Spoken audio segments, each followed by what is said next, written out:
On this episode of Street Rat Garage, getting back to our 1951 Buick Super. We got it running after sitting for 20 years and then put it away and didn't do anything with it.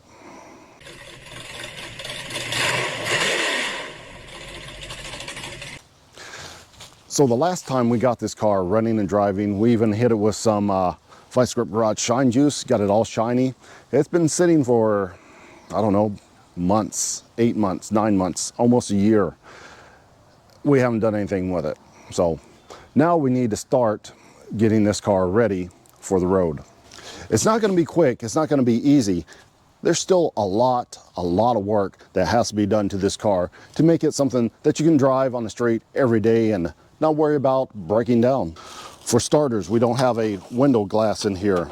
Our interior is completely trashed. We have holes in the floorboard. Our wiring is, it's not good. It's bad. It's really bad. We got a lot of things going on. We do have a new fuel filter, so that's a plus. Our wipers don't work. We don't even have wiper blades. We don't have a gas tank in there. Our brakes are sketchy at best. We have holes in the trunk pan. We probably have no electrical system whatsoever. We're not going to have any tail lights. We're still on a 6-volt system, even though we're using a 12-volt battery on it, because, you know, nothing seems to work. Half the stuff's not even hooked up, so we're not worried about burning anything up. The alternator doesn't work. The brakes, like I said, they're iffy at best. The hood is supposed to hinge from one side to the other, and that doesn't work. So there's a ton of work that we need to do. We're not going to get it all done on this episode, but we're going to get another step closer. And that's what's important when you're working on your project car. It doesn't have to be done all at once, all in one sitting. You don't have to take the whole car apart and fix everything and have a perfectly beautiful car at the end of it. Just do one thing at a time. Do 2 things at a time. Whatever's easy. Work on it for 30 minutes a day.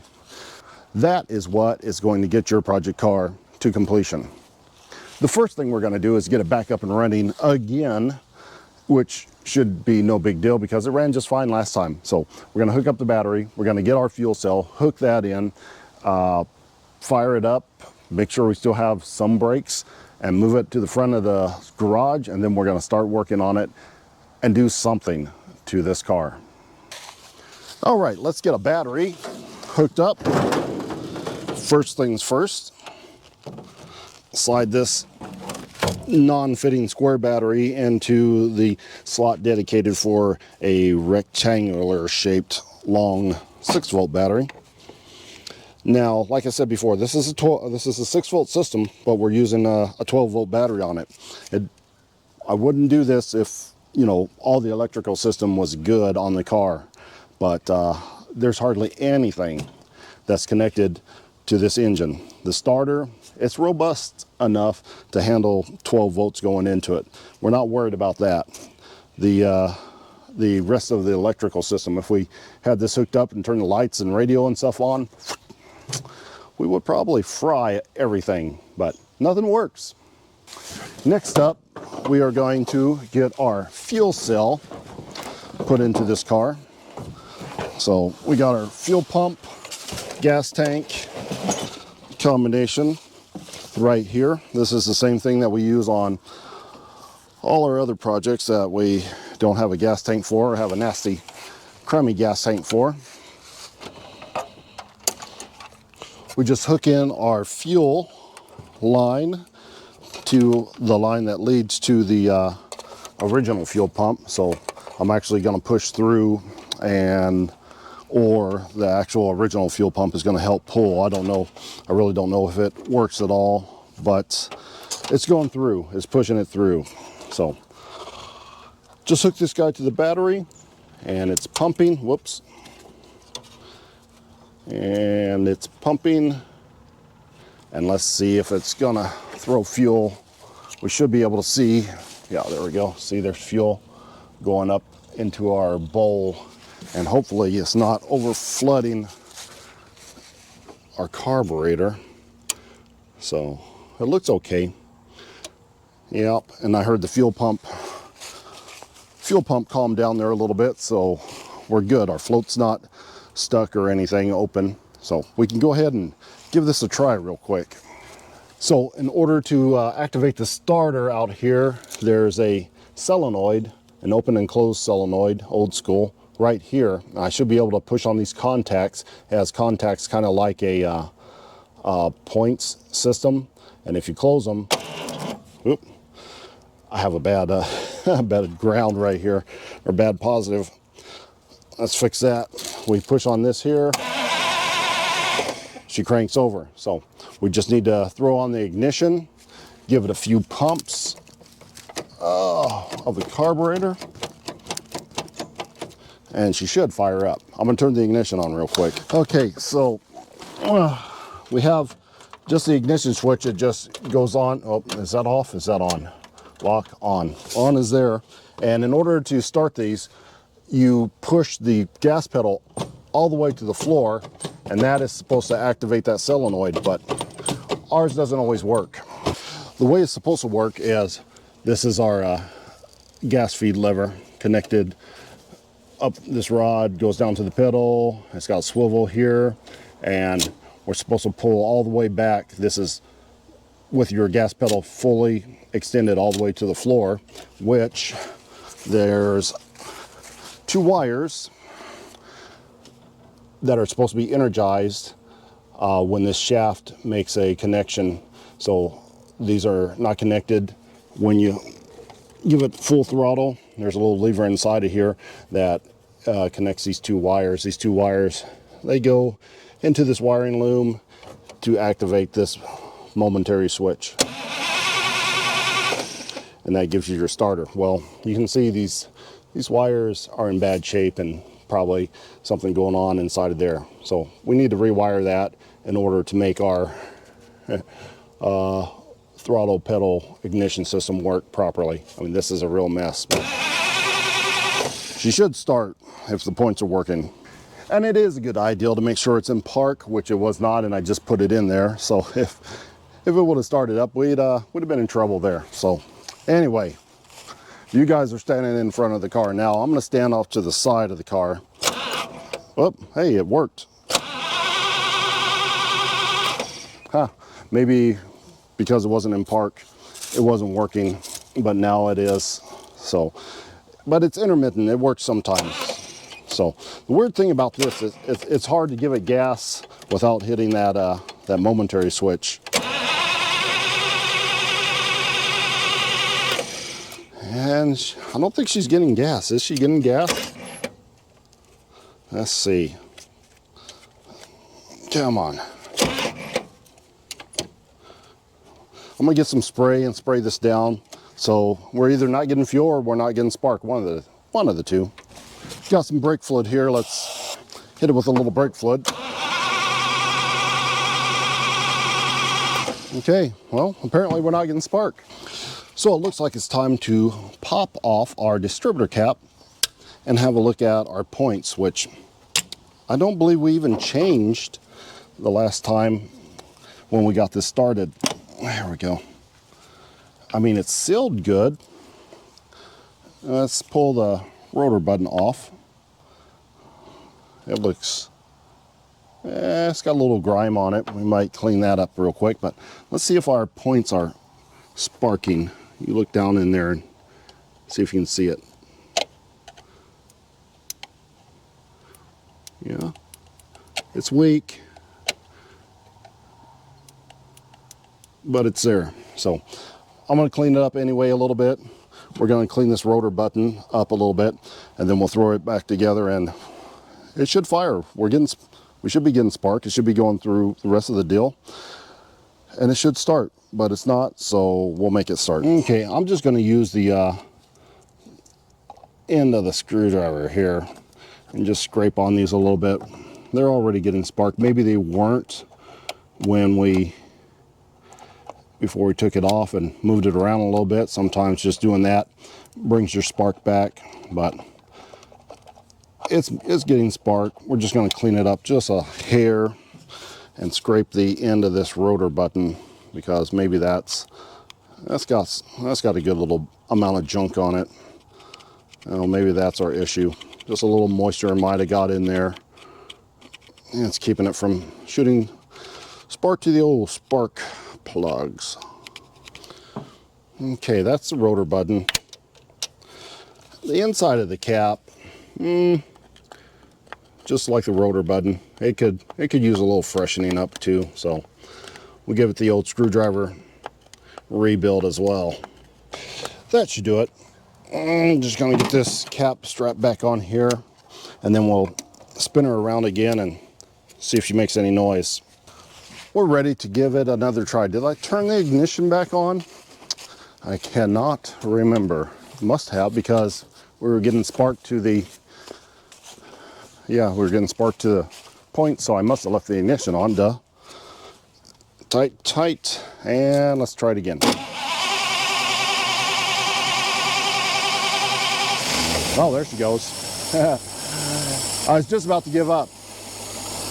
It runs so smooth. The inline 8 is just like the greatest thing in the world. I don't know why they went to a V8. It's so smooth. And check this out. It is just purring like a kitten. Give it a few revs.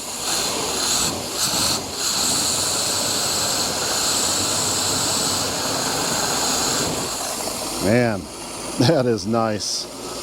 Okay, just gonna let it warm up just for a minute, and we'll test the brakes and see if we have those and get it moved up to the front. Okay, do we have brakes? Well, nope, that went all the way to the floor. So this definitely has a tendency to leak brake fluid, and the brake master cylinder, it's down there. Where is it at? It's way down there.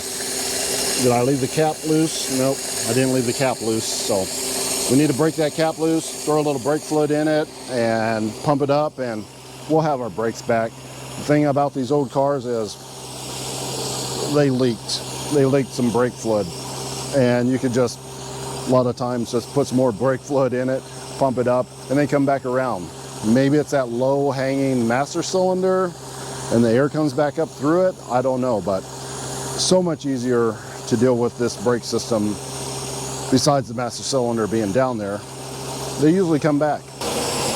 I forgot to plug the fuel pump back in, the electric fuel pump. So it must be sucking fuel from the tank using the original fuel pump. So yeah, it looks like that works. So we don't need at least this part of it. We'll stuff that back in there. Hopefully that continues to work. Now for some brake fluid. I imagine maybe if you were a mechanic, I don't know, back in the 50s, that you would have had a tool like a T-handle, something to help you get that off of there, because it's down there and it's not easy to get to. I'm just going to try it with these pliers, see if I can get in there,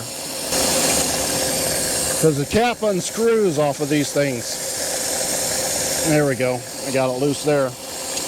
But yeah, it's not the easiest thing to get to.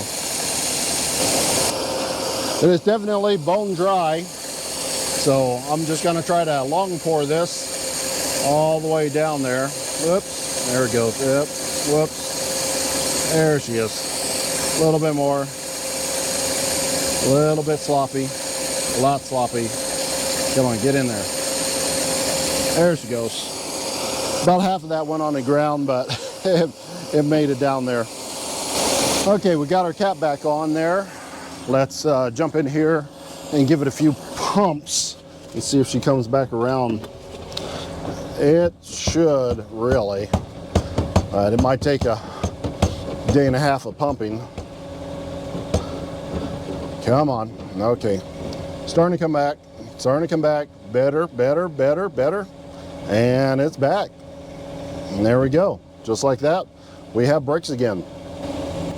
All right, now let's see if this guy will still move. I didn't check the transmission, but it should still be okay. Drive, yep, it goes right into drive. So, oh, let's move, come on, move. There she goes. Yeah, I just love the smoothness of that engine. This is a 2-speed? Yeah, it's got drive and low. So we got a 2-speed transmission. Well, that's all you need. You don't need a whole bunch of gears. Just need 2. Let's pull this back up by the old barn here. Oops, did she die? Oh, no, she didn't die. She's just idling that low. The choke kicked down. It's so quiet, I thought it died. Okay, test our brakes again. We still got our brakes. Yeah, we still got our brakes. Awesome. And we only have 2 gears. Man, she is quiet now. Let's go listen to that again with the high idle circuit kicked down. Listen to that. It's got to be like, what, 500 RPM? That's crazy how low she idles. I can barely hear it running. That is goofy. Wonder what it sounds like at the tailpipe. Where is the tailpipe? Where's the tailpipe come out? Is that it? That's it right there. Can you hear it? Barely. You can barely even hear anything at the tailpipe. That's crazy. That is a quiet car. That's the luxury right there, friends. Oh, look at that.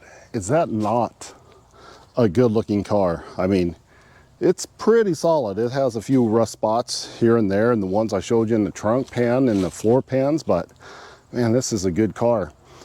Check out my video where I put shine juice, Vice Grip Garage shine juice on this car.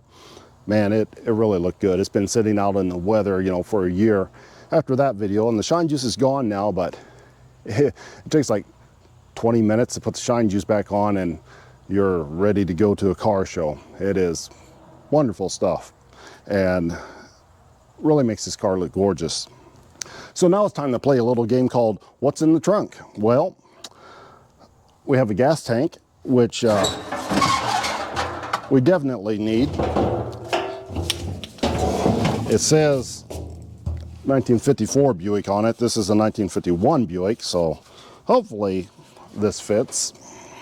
Now let's set this to the side. See what else. What else do we have? Well, we have walnut shells.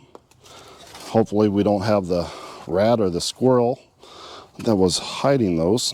We have, is this 1 panel or 2 panels? Oh, it's 2 panels are stuck together. We have these. I have no idea what these are or where they go, but it looks like it was a seal, so maybe, I don't know, heater flaps. We have this, yeah, the accordion thing that probably went to the air cleaner here. This is, looks like an updraft oil bath, which we should put that back on. I mean, for anything, it just looks cool.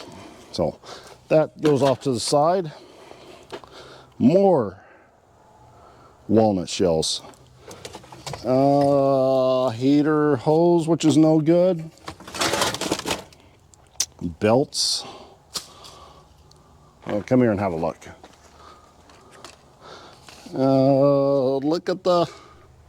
Look at all the shells. We're gonna have to vacuum that out. We have a sun visor. Toss that over there. And then we have this box full of miscellaneous parts that came off probably the other door, maybe some extras. That seems like a lot of stuff. Another one of those flap deals. I do not know what that does. If anybody knows what these are for, you know, hit me up. Some sort of gross beetle thing. Let's take this out. Set him to the side there. We need to clean this trunk. It is disgusting. What else do we have? Another thing that I don't know what it is or where it goes to. It's greasy, so I'm guessing underneath the hood somewhere. Somebody was starting to take this car apart, apparently. This looks like trim, probably, I guess where's this go? This go down here by the door, the foot guard. Yeah, it looks like That looks about right, right? Goes in there. Yep. Okay. Wonder what they were doing. It's like they took this door apart and took that trim out, took the carpet out. I mean, they didn't do anything to that side, only to here. Maybe there was a problem with the door, but why would you take that out? I don't know. Maybe they were going to restore this and did not get far at all. And more trim. Okay. Oh, that's a broken piece of body panel. I bet I know where that goes. I'm gonna guess that goes right here where it's broken. So there should be some studs on the other side which are gone. They go here. We could probably just beat this door out. There's a dent right here. Pound that back into kind of straight. Stick it back on, because definitely looks a lot better with it than without it. And then we got this piece. Where you guys think this goes? This kind of curved glass, maybe? Let's see. Are we missing a piece of trim? Does it kind of look like it goes around the windshield area? I mean, it kind of looks like, I don't know. Not quite, huh? Where's this go? Is it an extra piece? I mean, it fits the contour. Almost, not quite. Door, no. Okay, we do not know where this goes, because it looks like it has all the trim. Trunk trim, no. No trunk trim, huh? We have an extra piece. Anybody know? I don't know. Okay, one mystery piece of trim. And it goes there. It's in good shape.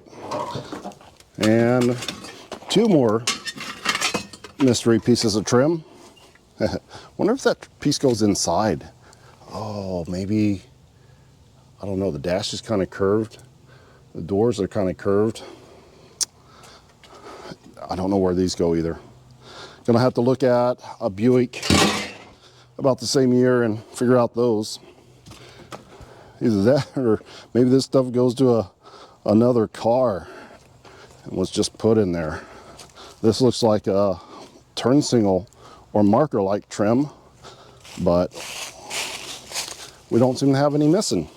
So I'm gonna guess we have parts from another car. So okay. Heavy duty voltage regulator.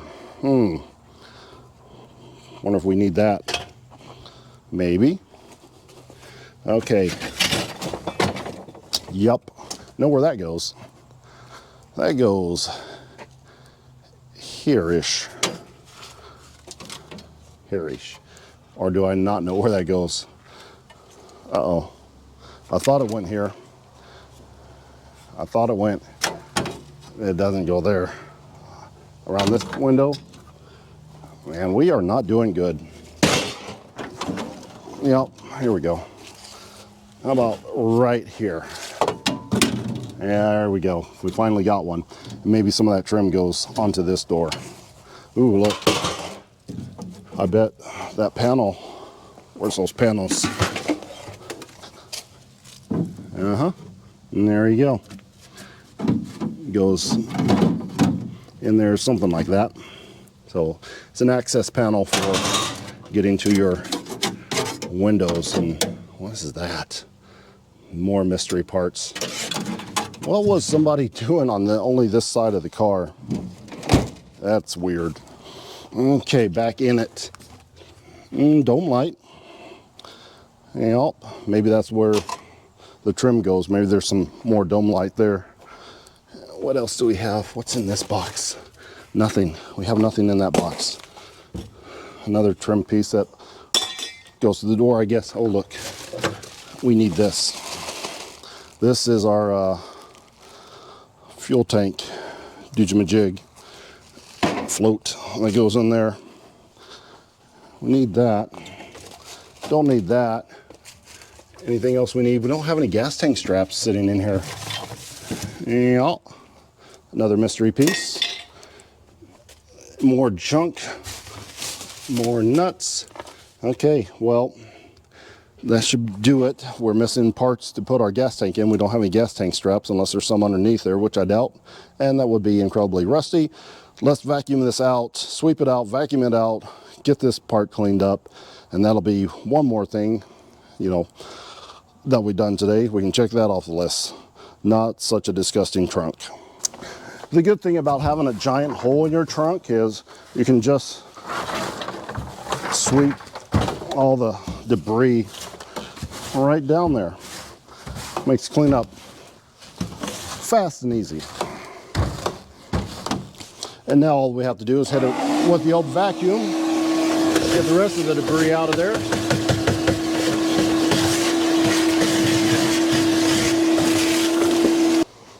We have most of it vacuumed out here, but we have these little panels on the side. Just wanted to show you this mess right here. This is one of the reasons these cars rust out so bad. Look at all that mouse nest just behind the panels. It's up inside the body trim itself. So that's one side. We've probably got some more over here. I haven't taken this panel off yet. Yep, same thing over there. Not quite as much, but the mice have been living in there. Some of that fluff is our back seat from where they've been taking it out and building their mouse nest. So that retains moisture. And as you can see, it's already rusting, surface rust right now, but rusting out that body panel. So you got to take these panels out and clean up underneath all of this stuff right here, because that'll kill you right there. All that moisture. We're back with the trunk and everything is cleaned out, all the rat's nest and all of the nuts and dirt and debris, and it's all right down there. It's just a big pile. So yeah, I mean, you got to get rid of that stuff because it is still rusting the back end of this. So if we didn't get all that and it's set for a few more years, we wouldn't have any these rear inner fender wells left. As it is, we're already going to have to come in here and we're just going to sheet metal that later. I'm not gonna, this isn't going to be done, you know, right. This would have to all come out and a new tub put in, and this is just not the car for that. So later, not right now on this episode, but this is part of the van that I cut up for an LS engine. We put floor pans in our Buick Apollo with that, and they can serve as patch panels for this car as well. So this is not a full restore. This is not even close. This is, as David Freiberger says, don't make it right, just make it run. That's what this car is. This is going to be a runner. It's been off the road for over 20 years already. So our goal is to get this back on the road and maybe just drive it and cruise it around, or sell it to somebody that's going to do the same, or sell it to somebody that wants to take it all apart and do it. But the problem with that is when you take it all apart, it doesn't get done. So hopefully when it's time to move this on, we're going to sell it to somebody that just wants to enjoy the car and drive it in as is condition, which is still rather nice. We need trunk rubber too. That is going to help us keep all that moisture out of it. Trunk rubber here, and well, all the trunk rubber. So the trunk preparation we're going to check off of our little list as something that we got accomplished on this car today. If that was the only thing that you got accomplished for that particular day, well, then that's one step closer. We're going to go a little bit further than that. We have problems with these tires. They are old bias ply tires, and these back two, they don't stay up, and they're dangerous to air them up, because this one, the tire that was on here before, actually exploded. I wasn't near it, but you know, I very well could have been. So we're going to take both these back tires off and replace them with something marginally better. Now this tire that's on the back is one that was in the trunk, so it is the spare tire, and I would guesstimate it to be probably 50 years old at least, if not 60 or more. I mean, it is old, and it doesn't stay up. It's badly dry cracked and incredibly dangerous to even air up. That's why tire shops nowadays, they don't even air up tires or do any work on tires that's, I think, 9 years. Is it 9 years old? Won't even mess with them.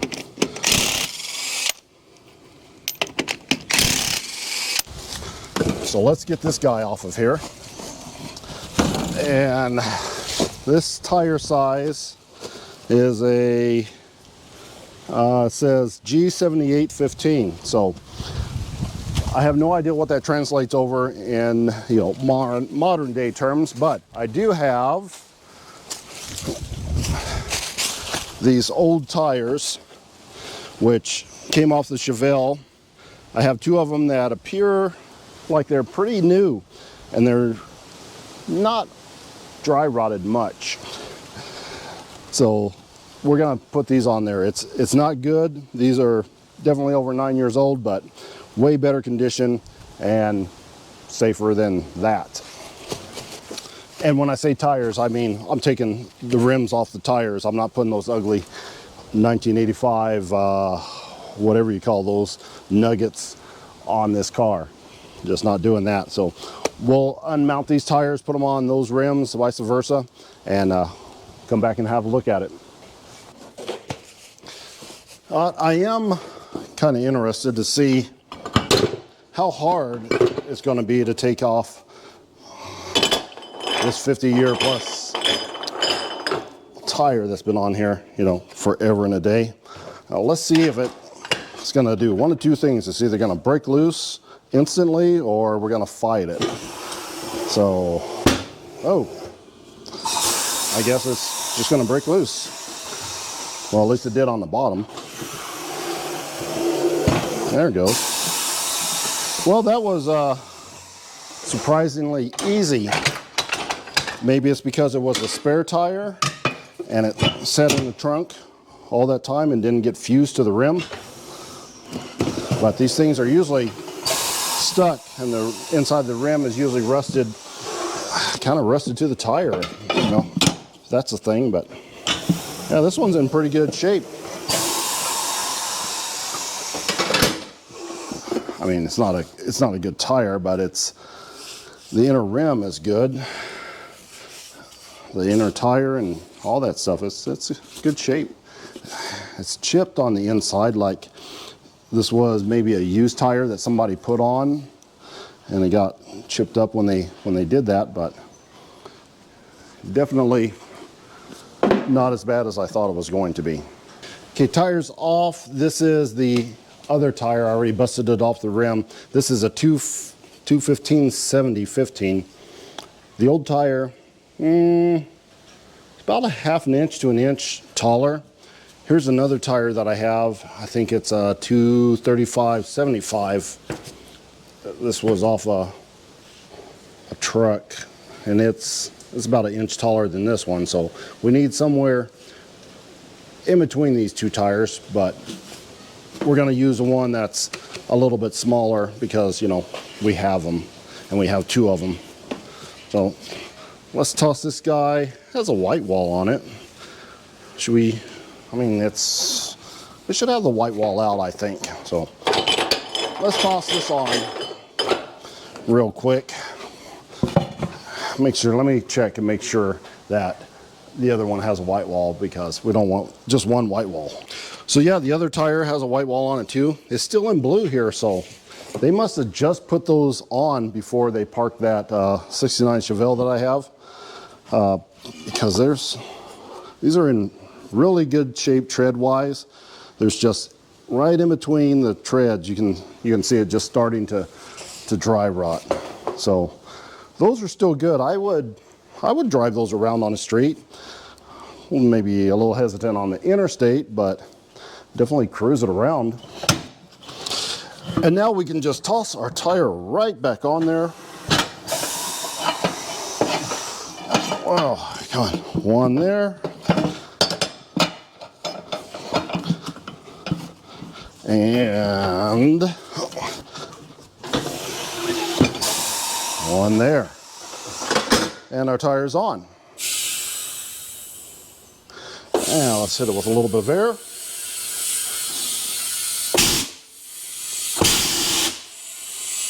Maybe.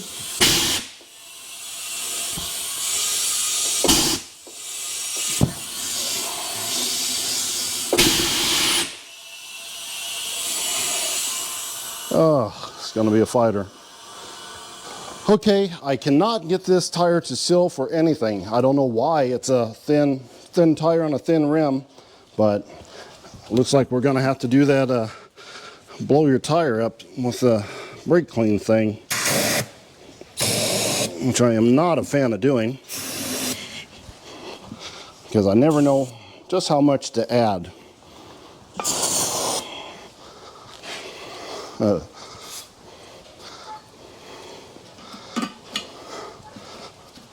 Well, let's give this a try.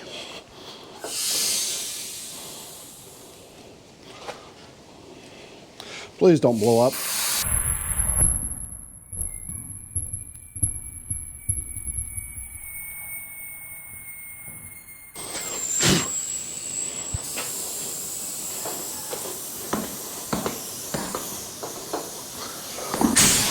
Oh, yep. And it's still not sealing. And I'm gonna burn my, burn my hose. Damn it.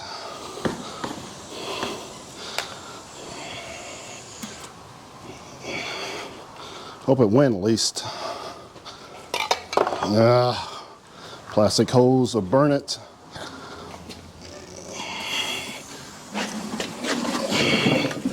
Come on.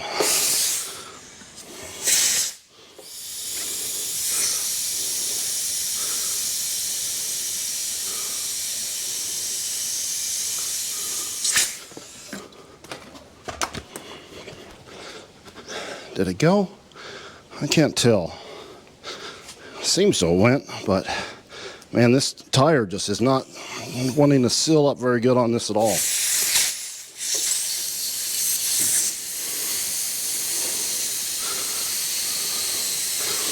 Note to self, don't use cheap plastic hose when doing the fire trick.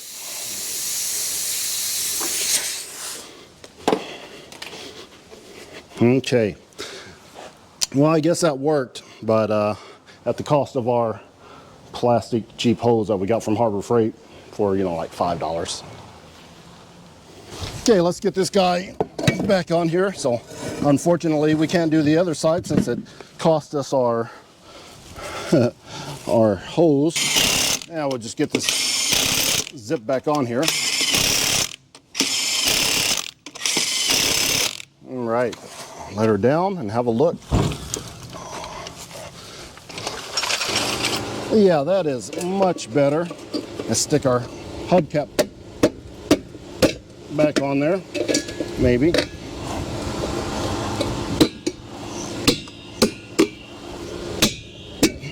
And on there. Those old hubcaps were stuck on there pretty good. Nice. So we'll clean up that white wall someday, or not. So we need a taller. I don't know, it looks a little small to me.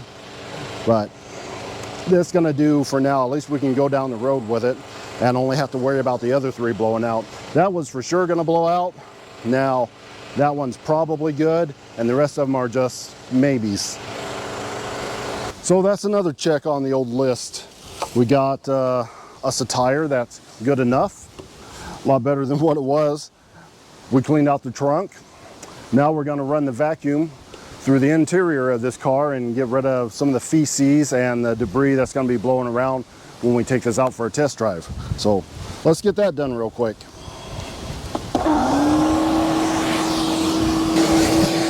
Yeah, it's a pretty good mess in here. This is the original upholstery, and the mice and squirrels and stuff just love it. I mean, they've just spread this everywhere. So this is going to take a few minutes. I'm gonna do this real quick and then we'll come back and have a look. And we're back. I would say that's not a monumental difference, but at least we sucked up most of the debris that's gonna be flying around when we go for a joyride. So yeah. That being said, I think we should go for a joyride. Make sure we don't need to add to our list. There's something else we should add to our list. Probably an entire wiring harness to this car. I mean, this wiring, it is just so bad. I don't even know what this goes to. This goes over to here. It just goes to this side, and then there's no wires coming off the other side. I don't know what's going on there. We still need to fix our hood because it's not attached, and I'm not sure exactly what's going on with this weird hood flip one side, flip the other side deal. We've got a lot of leaves in there that hopefully don't catch fire. We should find a new starter one day. We should convert this over to 12 volt one day. But that is stuff that is on down the road. The important thing is we got some stuff accomplished today, and now we're going to reward ourselves and motivate ourselves by going for a little test drive. Okay, it is test drive time. So I hooked everything up. Hopefully it'll actually start from the inside this time, and I won't have to start it from the outside. It'll make it so much easier. Let's see. Well, it's turning over. It's not starting.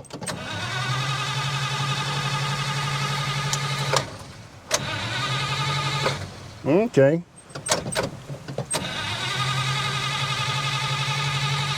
Come on. There she goes. Almost. I don't think we have a choke. Come on, let's go. Come on.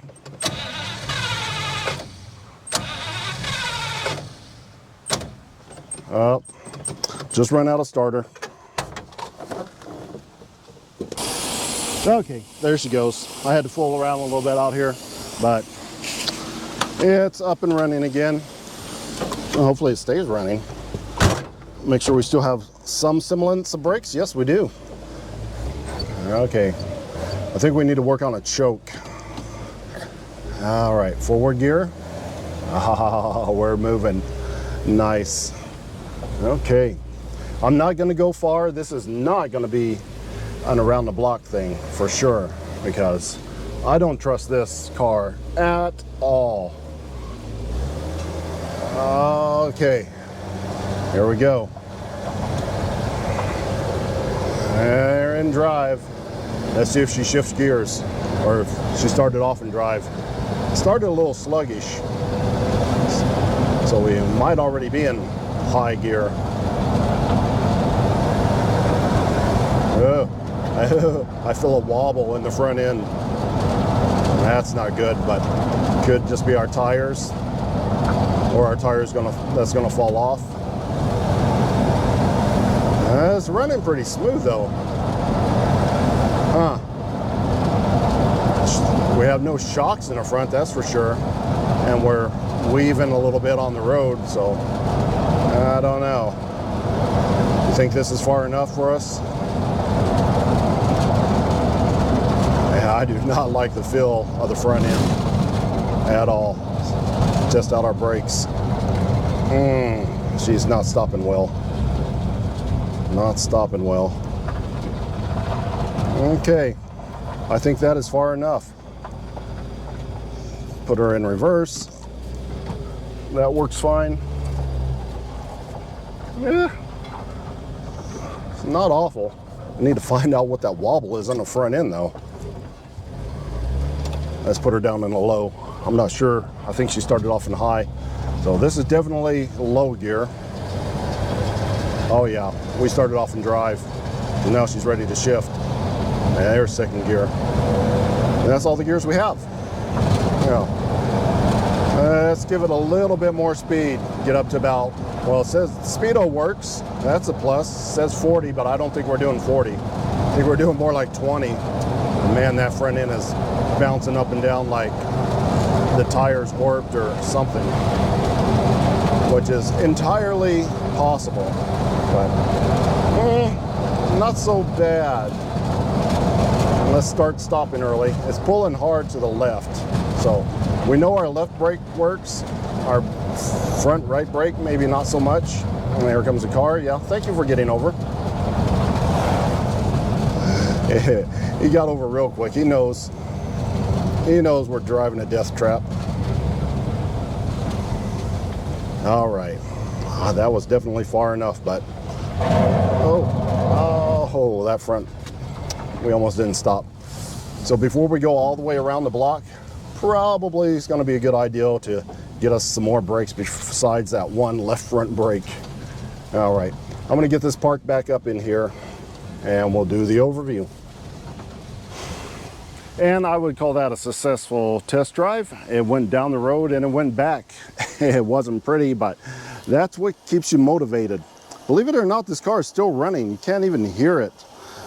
I really like that about this car, but this car is going to continue to be an example of what you can do with just a little bit of time and checking small things off of your list. So we cleaned out the trunk, we got rid of the debris, we put a new tire on it, we vacuumed it out, and we made a mental checklist, which we will convert over to a normal list, which I will keep on my phone, of the next steps that we need to do and the parts that we need. So what do we need to do next? We need to do something about the hood. We need to order gas tank straps. We need a filler neck, because I don't think there's a there's definitely no filler neck here for that gas tank. So we need to strap in the gas tank, get that fed. We need to start looking for a wiring harness. We're going to order some parts, get them in, have them sitting there. So the next time we come out here, we'll have a handful of parts and we can toss those parts in. We have glass for this window. Well, I already ordered glass. I ordered glass that came in for this window. We can also start putting this window together so we don't have to cover it up. It's almost winter time and we need to seal the weather out of this car. We need to put metal in the trunk. See, make a list, because that's a lot of stuff that we need to get done. If you come in here and try to get that all done at one time, you're going to get frustrated and it's not going to get done. So we'll make a list and then we'll just go and check 1, 2, 3, 4 things off at a time. And that's how you get your project done. So this is our winter project. By springtime, we need to be driving this without any problems. So that's going to wrap it up for this episode of Street Rat Garage. Until next time.